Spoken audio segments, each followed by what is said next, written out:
Happy father's day সব বাবাদের জানাই। আজকে বাবাদের দিন, তাই আগেও আমি বাবাদের নিয়ে কবিতা লিখেছি। আজকেও আমার সেই লেখা কবিতাটা একবার বলব। বাবা, ভোর হলো যে উঠে দেখি শুধুই মায়ের মুখ, যখন তখন দেখি বা আমি বাবা তোমার মুখ।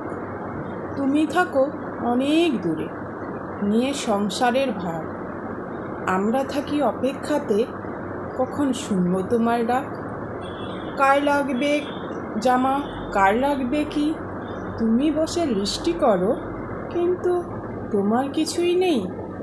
একটি জামায় একটি প্যান্টে কাটিয়ে দাও বছর, সারাটা দিন ঘাম ফেলিয়ে টাকা জমাও তিল তিল। বাড়ি যখন আসবে বাবা সবার মনে আনন্দ, সবই তখন তুচ্ছ লাগে, তোমার কোলই স্বর্গ। বড় হলে দেখবে বাবা তোমার মতোই হব, সংসারে সব দায়িত্ব নিয়ে খুশির পথে হাঁটব। ভালো থাকুক সবার বাবা, এই কামনাই করি। বাবা মানে শান্তির রাজ্য, আমরা সবাই রাজা ও রানী। এটা আমারই লেখা কবিতা, আগে একবার বলেছিলাম।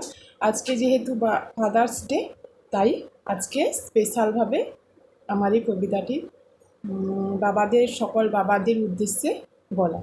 সকল বাবাদের সঙ্গে আমার বাবাও আছে, আমার বাবাকে উদ্দেশ্য করেই বলা। যেহেতু আমার বাবার বড় ফোন নেই, যখন বাবা বাড়ি আসবে আমি আমার এই কবিতাটি বাবাকে দেখিয়ে দেবো।